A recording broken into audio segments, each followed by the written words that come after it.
All right, it's the Pop Tower Podcast. I'm Peter W. Dawson. I'm James Bullock. And apparently.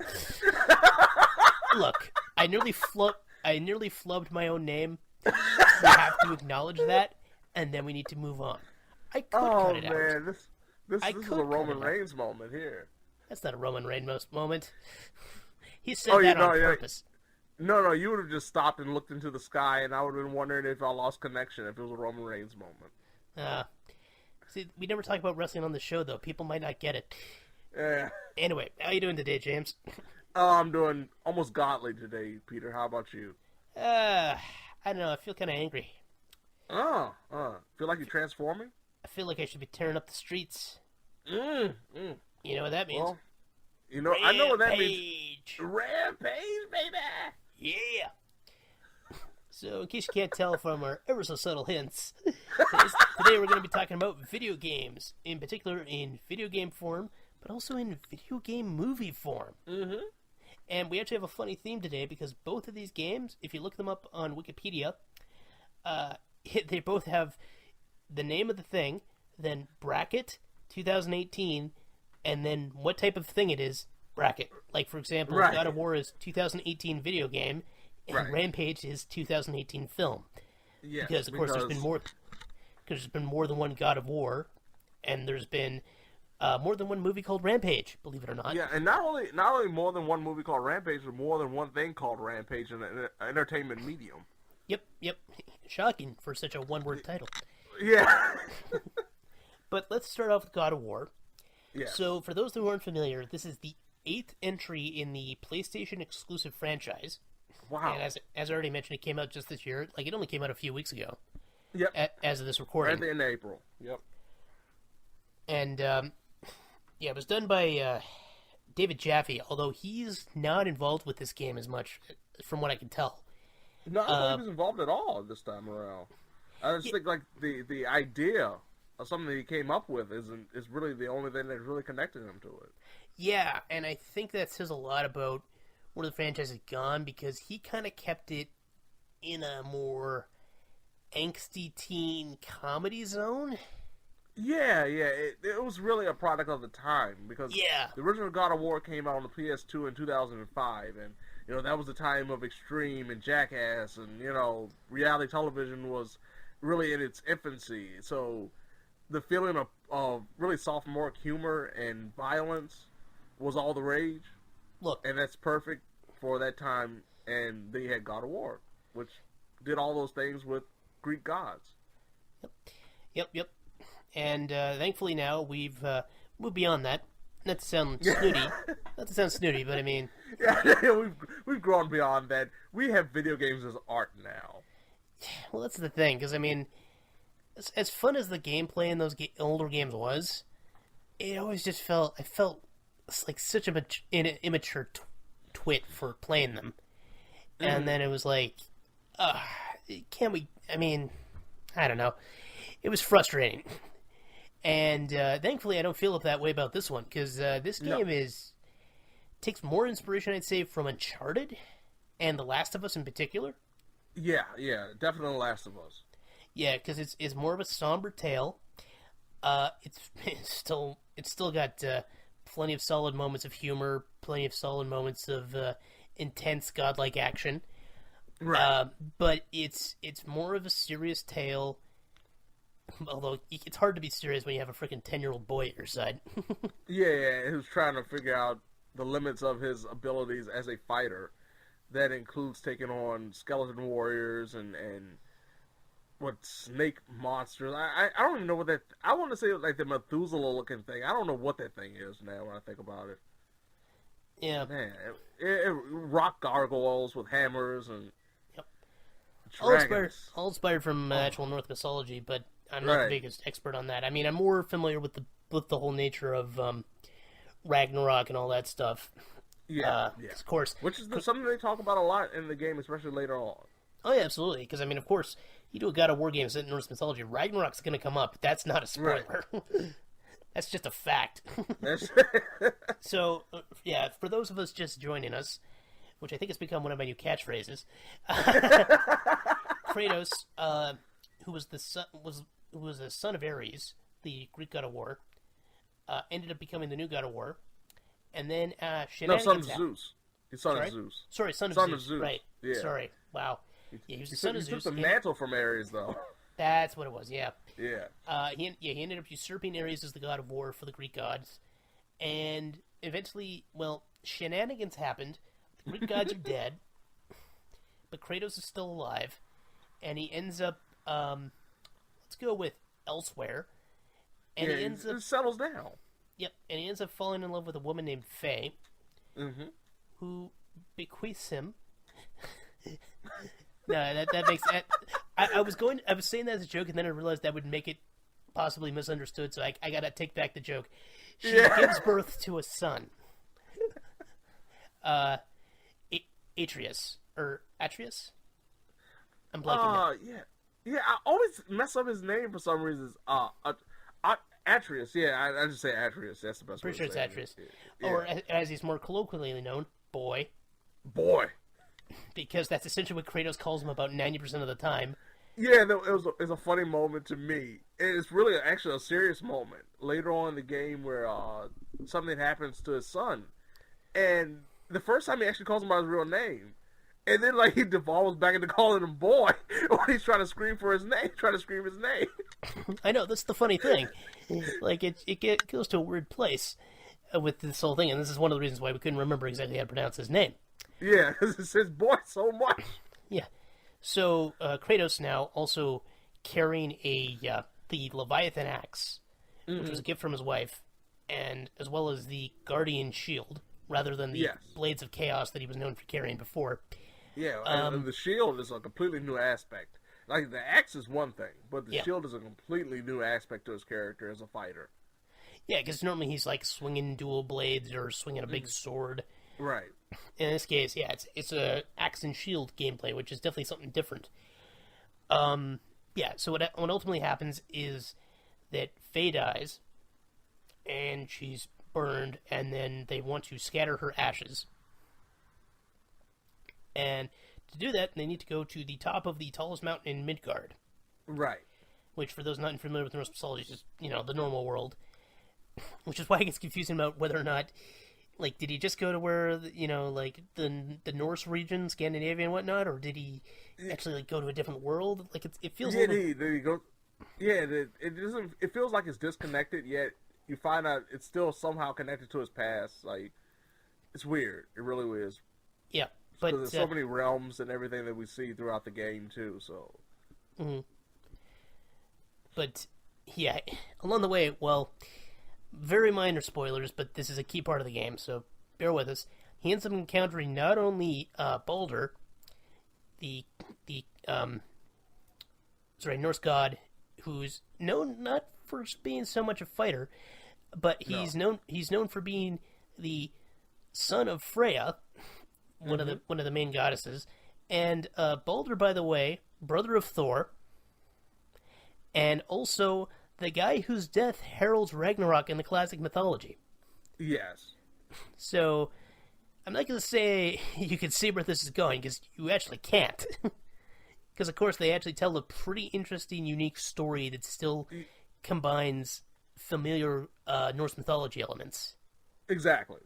Like, but just to get that out of the way, Baldur's in this, Freya's in this, Thor comes up, it all comes up. And, yeah, you even have, like, Mimir, the smartest man alive. Yeah. Poor Mimir. Well, yeah, like, he's literally, in Norse mythology, he's a poor man who had his head cut off. But Odin carries the head around to talk to him. Yeah. Because Odin's such a saint. Don't worry, we get some pretty brutal moments with that as well in here, too, so... Yeah. If they want to keep it close to Norse mythology on that one, they definitely did a good job. Yep. Oh yeah, and of course we get the Jurgamander, as well the Yggdrasil, and then of course not only do we have Midgard, we have Jotunheim and we have Helheim. Yep. So we hit a lot of the big ones. And but yeah, ultimately the big tale of this is just it's the story of Kratos coming to terms with being a single father with a kid he's trying to like raise basically in the Spartan style, but this kid has never known Sparta. Right. And even there's certain points in the game where Kratos actually apologizes to his son because he understands that his son doesn't understand him and his ways. Yep. And training him in the way that he is, the son kind of has moments of spite and anger because Kratos is not revealing anything about his past. Well, so you have those moments. Yeah, for good reason, definitely. But you have those moments of genuine bonding and really reflective ideas of not only between the two characters, but if you're, of course, if you have a parent, you have these moments of yourself that you can see, like, you too had that moment of trying to understand where your parent or your father or your mother is coming from when they're explaining or trying to teach you something that really doesn't seem like it matters at all in the grand scheme of things. And then on the opposite end of the spectrum, the parents are trying to learn how to even cope with this idea of raising something that you've never done in a situation that you've never done before. So I thought it was a great opportunity to see that side of things because, like I said, we compare it to The Last of Us, but one thing that's a big difference between Kratos and Joel is the fact that, Joel had a family before everything went downhill. Kratos too had a family, but his lifestyle kind of kept him away from his family in the Spartan, the Greece era of God of War. And then, you fast forward to this, and he is supposed to be similar to Joel in sticking with his family, and yet there's still that call to go out and be the same God of War that he was before, even though he's trying to keep a low profile on the mountain somewhere. Yeah, no, it's funny because like you said, like it really does seem to tie into Last of Us, and the gameplay reflects that to a degree as well because like the most unique feature of the game is the fact that it's essentially all shot as if it's in one take. Right. It's a single camera presentation. Yeah, it's a single camera presentation, and it always tracks in between. Like the transition between cutscenes and regular scenes are seamless. Yes, very much so. Which is incredible when you think about it nowadays, especially for us as longtime gamers. The thought of actual full motion video was such a big deal, and now we have seamless cutscenes spliced into the gameplay, which is crazy to me. Oh yeah, no, it works really well. And it does a great job. Yeah, it really does. We kind of had that in, like we said, Last of Us and Uncharted to a degree, but they were still integrated enough. And now in this case, it's loose and it's fluid and it's great. And then the combat is like the combat was always one of my favorite things about God of War because, well, like I said, I didn't care for the plot one bit. Right. But the Fast and Furious gameplay, the really, it was the Devil May Cry style that had been perfected by Devil May Cry, but then they just gave it a whole new twist with, like you said, the spinning blades that's attached to chains that are attached to his arms, of course, and the multiple enemies coming at you left and right. It's really a 3D brawler, and in this case, it's still a 3D brawler, but it's a lot slower, a lot heavier, and you have to be really on your toes because the biggest problem I have with the game when it comes to the combat is the fact the camera's a little too close to Kratos in the heat of battle, so sometimes you can't really see what's around you, and you have to like rely on the indicators, which sometimes are kind of finicky. They won't give you the precise time or effort to tell you like if an enemy's about to attack at the best moment.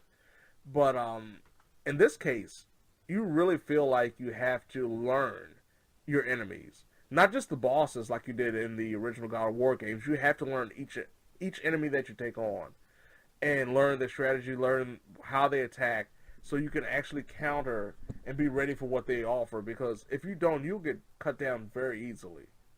Yeah. Yeah, it was funny because early in the game, when you first fight the what are they called? The initial enemies, the skeleton-like enemies. I can't remember. I can't remember if those are the Reavers or. I think those are the Reavers. Yeah. When you first fight the Reavers, I felt like a god, like playing. It was like, oh man, I'm comboing, I'm knocking them in the air, I'm just pretty much spiking them like a freaking volleyball, and it's incredible. And then a few minutes later, I'm taking on some wolves, and they're so fast I can't even I can't even hit them. And this was really early in the game before I really got used to it, so it showed me very quickly how quickly I have to learn if I want to survive. Mm-hmm. No, it's it definitely makes you adapt to, but you've got the interesting elements because not only have you got the axe and shield, but Atreus, the boy, he's got his lightning arrows and he can back you up and stuff. So he ends up being a good supporting character in his own right too. Mm-hmm. And it adds something new to the gameplay mechanics, which is pretty solid. It's kind of like, this is probably the only other game that's kind of like it, besides we brought up Last of Us, was Bioshock Infinite. Yeah, I was thinking about the same thing when you said it, yeah. Yeah, because, what's her name? Elizabeth from Bioshock Infinite? Yeah, yeah. Elizabeth. Yeah, she's kind of, yeah, Atreus is kind of in a similar situation to her, except he wasn't held in, like, a weird tower prison all his life. And he did more than just throw healing items, too, so... Yep. Well, she also could open tears in space. And ammo, too, yeah. Yeah, and she opened tears in space. I mean, there was tactical... Yeah. She did enough tactical stuff to be of use. Yeah, but I appreciate it. I appreciate boys' ability to summon freaking wolves and angry squirrels onto the battlefield. You realize you've now compared him to the Adam Sandler sketch character Canteen Boy. But on that dated 90s reference, would you recommend God of War?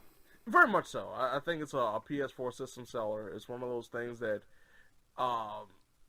in a time where people are, so focused on multiplayer action, this is a single-player game solely that gives you a lot for your money. I did not expect it to last as long as it did. It got a little slow in the middle when it comes to the story, but there's so much to do, so much to take on that you kind of make your own fun. I think that's one reason why it's taking me a little bit longer to beat the game than most people, because I'm running around doing a lot more things than just trying to run through the story. Yeah, because it's... Sorry, you go No, ahead. what were you saying?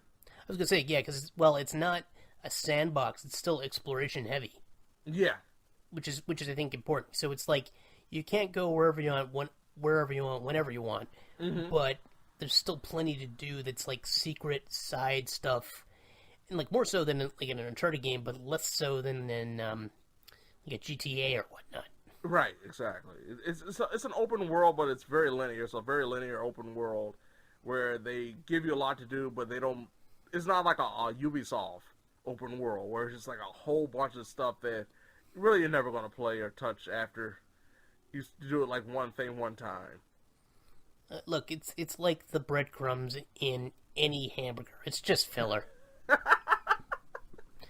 I mean, I don't want to rag too much on Ubisoft because I still play their games, but yeah, no, I love Far Cry 5, but absolutely, it was still a Ubisoft game, Yeah, it was just a better example of it because I mean, like we've seen some of the Assassin's Creed games in particular get really bloated, and in this case, this game isn't bloated at all. I mean, it's not the perfect example of just because it's not as sandboxy as some of these other games we can talk about. Or like, of course, we love the Yakuza games.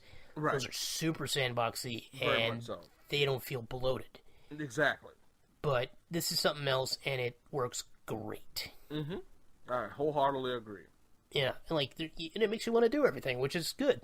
Right, yeah. It definitely, if you get pulled into something like trying to unlock one of those hidden treasure chests, like, you have the incentive of wanting to do it. Mm-hmm. Absolutely, and there's bonus bosses, or else, it's engaging enough. I mean, there's nothing wrong with this game. No, I cannot complain whatsoever. It'll probably... I don't know if it's going to get Game of the Year. I don't know if it's going to get an honorable mention, but it should probably at least get an honorable mention. Yeah, it's got some heavy competition if everything comes out like it's supposed to this year, but I think it's definitely going to be on the top of specifically PS4 list. It might not be maybe multi-platform, but for when it comes to solely PS4 games, I think it's going to be right at the top of the list when it comes to the end of the year Game Awards. It's probably currently my second favorite game of the year. I don't think it's... I can probably guess what number one is. Oh, yeah, well, that's not much of a secret. You probably can't guess what number 3... Actually, no, I told you what number 3 probably is going to be. Yeah. But we'll see what happens because, I mean, if nothing else, I'm interested in Valkyria Chronicles 4 and Red Dead 2. Right. And I think there's some other titles I'm forgetting. In fact, I know there is. Yeah, it's a lot coming out. Spider-Man. Yeah. Oh, yeah, right. Yeah, see, for example, Spider-Man. Yeah. I'm totally hyped for that. Yeah, and there's plenty of PC stuff. Pillars of Eternity 2 just came out, so... Just came out. It's getting good stuff right now, too. Yep. My order for that is still in the mail. Okay. I did back that, so I may end up being biased towards it. We'll see. Right. Yeah, no, God of War, definitely, if you have a PS4, you need to check this out. I mean, it's a beautiful game. It's a well-written game. Combat's pretty good. I mean, there's basically nothing to hate about this. No, I have no complaints. The only thing it would really come down to preference, I think, more than anything. Yeah, if you're a dedicated God of War player, maybe you won't appreciate the combat as much here as you did in the older games. And really, that's about it. Maybe if you just don't like Norse mythology as much.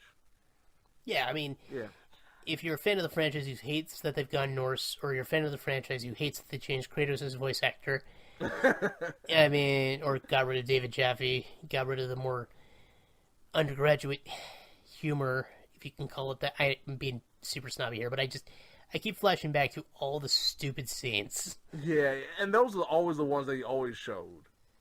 I know, like, that's the problem, because there's some genuinely good scenes in there. Yeah, but no, we gotta make sure you understand that Kratos can have sex with 2 women at once.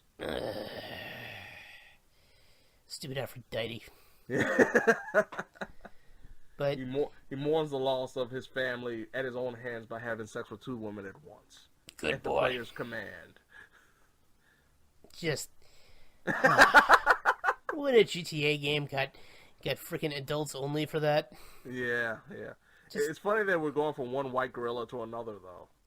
Nice transition. There you go. Because we're going from the albino Greek Norseman to the albino gorilla that featured in the Rampage movie. Yes. Which is based on the Rampage video games. The first one, I believe, came out in 1987, 1988, something like that. That's around that time, yep. Yeah, classic NES game. I've played it lots when I was a kid. Mm-hmm. Can totally vouch for how addictive it was. Because, I mean, in that game, you essentially either play as George, a big gorilla, or Lizzie, a big lizard. Yep, big crocodile. Was not a crocodile in the original, I don't believe. No, you're right. I'm pretty sure they retconned that because they couldn't decide what kind of lizard she was. Right. Yeah, and then the N64 version introduced Ralph, who was a wolf. Mm-hmm.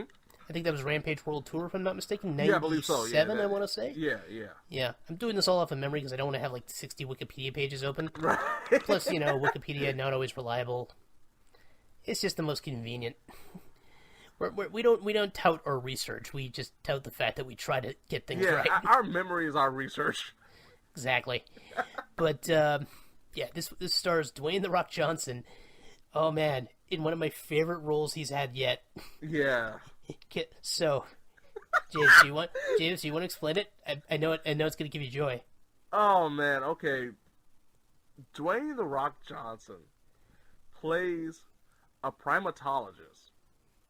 He can speak, he can work with, he can train, and as we've seen, he can befriend the primate nature of not only possibly animals, but humans as well. Because we have some moments where it seems like they go full-blown primate and rage mode when it comes to humans that only Dwayne "The Rock" Johnson can solve. And Of all the people, with a smile like that. Oh man, not that. It's just the fact that the thought of The Rock going to school to become a primatologist. I know. I like this. I just like the image of him sitting at a desk, not like the one he actually has at like his home where he goes and he tweets like in real life where The Rock goes to his office and then he just tweets. Right. Because I absolutely love the fact that he has an office that's... I want to see The Rock at a high school-sized desk. Just slouched over. And it's like, what can you tell me about this particular species of chimpanzee? Dwayne? No, David. I gotta say his character name. David O'Keefe, right? Yeah, David. Yeah. Or no, not David, Davis. Davis, oh yeah, you're right. Yep. And yeah, so he's also ex-special forces to justify why he's got muscles on his muscles. He's got muscle, and can fly a helicopter. Yep. Oh yeah, that's right. Yeah, because there's so much stuff he can do, which I'm like, you know what, fine. It's The Rock. Who are we to say what The Rock can do? I had to accept the fact in one show that a guy became a paleontologist and also an advanced bio researcher who then retired to become a high school teacher by the time he was like 30. Okay. And still kept up on his martial arts. And I don't want to explain what I'm talking about, but I'm sure people who picked up on the clues will know what show I'm talking about. Yes. Look, The Rock is here to be the hero we need. Just accept it. So then, as he befriends George, beloved albino ape, evil generic company number 4, known as Energine, but let's face it, you're probably going to call them Umbrella. Yeah, you might as well. Or Biogen, or Gen Bio, or, whatever the standard evil faceless corporation that is somehow chemically testing on various things, not only on the world, but also in space. Yep. Because, of course, space. I mean, because the whole point is, like, this, and this is in the video games, at least in World Tour, that the chemicals fall from space, end up crashing through the United States, and then, it causes, like, in this case, George gets affected, but then we also see Lizzie as a crocodile in the Everglades, and a wolf in Wyoming becomes Ralph. Yeah.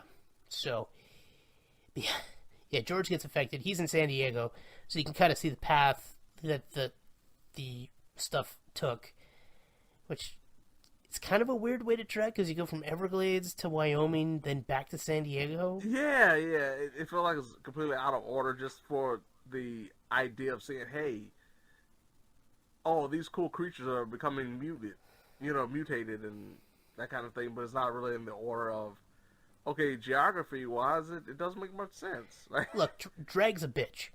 Right? Like, gravity's just pushing things all over. It didn't hit the atmosphere right. It's just a thing. Like, honestly, I don't care too much. I just had to point that out. No, just one of those things. Like, what I need to make clear is we really don't have too much to say about this movie. No, it's a fun popcorn flick. That's what it is. Yeah, really. But it's really brainless. Yeah, it's nothing. I still enjoyed it, but I'm not gonna. Thing. You walk away with a big smile on your face, but it's nothing that you were thinking about. Like, wow, that had a really profound, deeper meaning. Well, yeah, because like by the time I got home, I was like, so wait, what happened? Yeah, I just remember that George was flipping off the Rock a lot. Like that was the thing. Like, I can tell that everybody. Was the highlight of the movie. Because, I mean, it's just The Rock being charming, and then he's got a monkey friend who flips him off. I mean, they did make a movie out of it, so, I mean, and by the way, wasted opportunity. They didn't have Jane Goodall make a cameo. Just having The Rock next to Jane Goodall, that would have been amazing. That would have been incredible. Yeah, my mom still likes to talk about the time she met Jane Goodall. Wow. True story.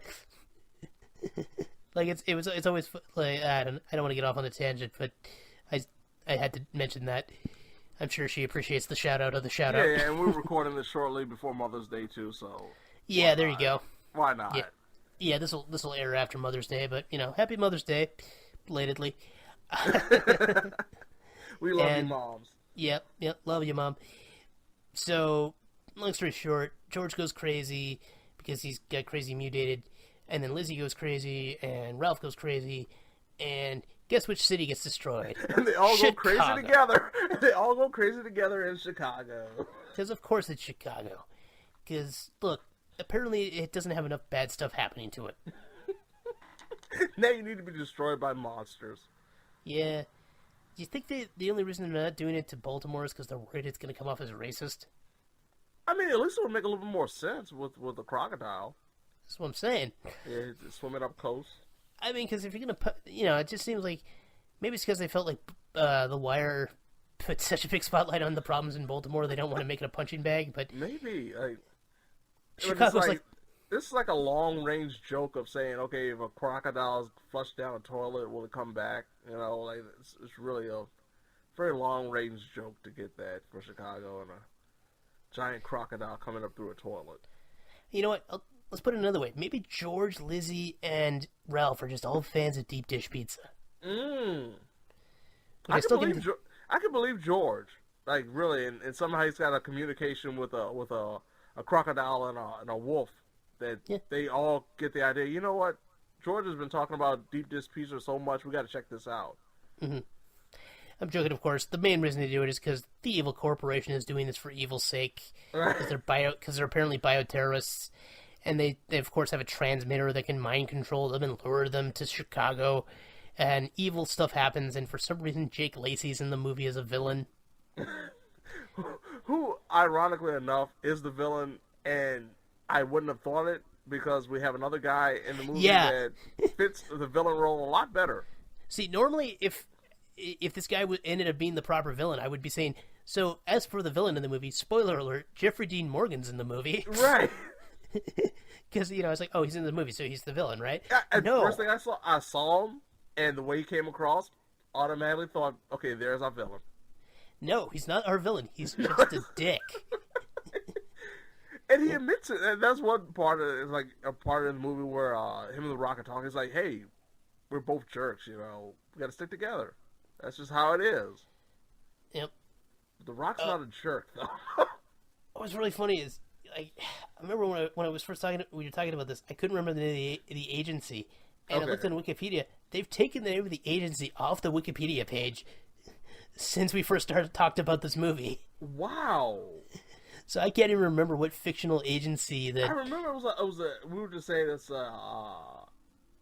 we didn't know the actual name of it, so we were just calling it by its initials. Yeah. And now the initials are not even there. No, it's not there. Like, I'm waiting for Energyne to disappear next. And it's just like, Evil Bio Research Company.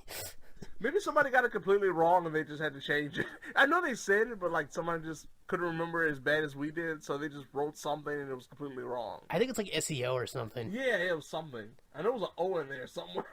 Yeah, and I think there was an S. Okay. But, that's like, too wild. Yeah, so he's a government agent who takes the ape and is like, I'm taking this, you're just the Rock, you don't matter, I matter, and then, well, bad things happen. Yeah. And then he's like, you know what? I don't want to be a dick anymore. And Rock's like, you're my kind of dick, Jeffrey Dean Morgan. Want to make another movie together? Maybe. Yeah. But now get out of here. We have to feature Naomi Harris as the female lead. Yeah. That does absolutely nothing. She really doesn't. She's not even like a love interest. No, she isn't. That's one thing that was surprising me because like they planted the seeds and it was like, nope, no, love interest is the monkey. Yep. Yeah, and so they just kind of, then eventually there's a big fight scene, and then it's over. Yeah. And The Rock is awesome. And Rock's awesome throughout the entire movie. Yeah, like I said, it's so forgettable, but at the same time, it's so much fun. Yeah. Like I said, it's a stupid popcorn flick that is. I liked it more than Tomb Raider, and I liked it more than Pacific Rim Uprising. If it wasn't for the fact that we had Infinity War, just last week. Black Panther. And we had Black Panther. Like, it would probably be one of the most enjoyable movies we've talked about. It's just, there's not much to say. Right. It's just a great popcorn flick. You're going to laugh. You're going to have a lot of fun. You're going to throw stuff and start elbowing your friends because it's so ridiculous on certain things. And that's it. And then once you walk away, you'll smile about it for a little bit, and by the next day, you'll completely forget about it. Yeah. It's one of the highest critically acclaimed movies about a video game so far. And I'll give it that. Yeah, it's still not like very good, but I said, it's not bad by any stretch of the imagination. No, it's not Mortal Kombat. No, I love Mortal Kombat. I love Mortal Kombat so much. Annihilation sucked, but they phoned that in. That was terrible. But the first one is so underrated. Yep, absolutely. Especially just all the performances. Yeah, that's still the measuring stick for me. That and Same here. And then probably like Wreck-It Ralph, but I mean that's a whole other thing. Right. But actual proper video game adaptation, that's the bar for me. Yeah, couldn't agree more. Nonetheless, though, like I said, I liked it more than Tomb Raider because Tomb Raider, it felt so bland, and Alicia Vikander just isn't The Rock. Yeah, who is though? No one really. He's still one of there's maybe 4 or 5 people that can match his charisma, and even then, it's not much of a match. No.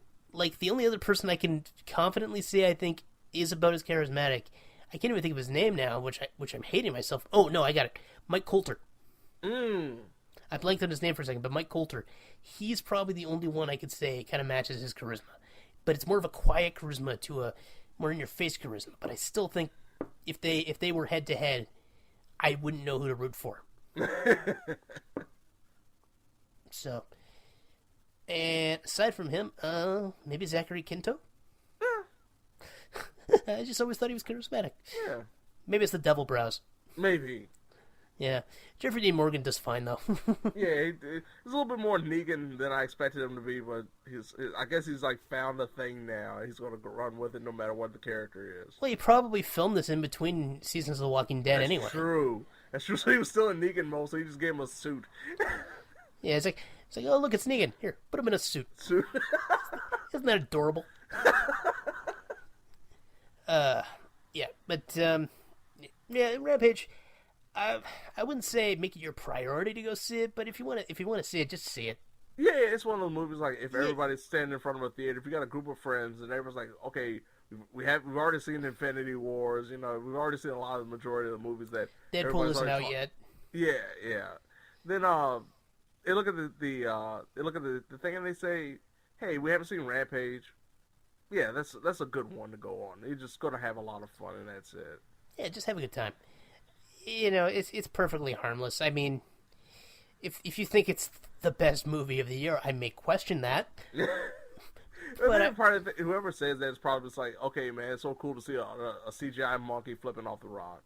Yeah, and you know what? Hey, sometimes that's all you need. That's all you need. I still enjoy Snakes on a Plane just because it had Sam Jackson fighting snakes on a plane. It delivered what it promised. I can tell you two things wrong with that title of that movie. Yeah. I know. But, well, until next time, folks. James, thanks for being here as always. Oh, it's always a pleasure. Just make sure you start work on that primatologist license so you can join the Rock and y'all can take over the world and help monkeys everywhere. Like I said, my mom's got the hookup. Yeah. Next episode, it'll be me and Jane Goodall. Just you watch. It's so not going to happen. I probably shouldn't even tease that. That would actually be kind of awesome, though, wouldn't it? It would be. That'd be crazy. It's like we get Jane Goodall on the show. It's like, so what do you want to talk about, Jane Goodall? All we're talking about is why you weren't in Rampage with The Rock. I would love to do that.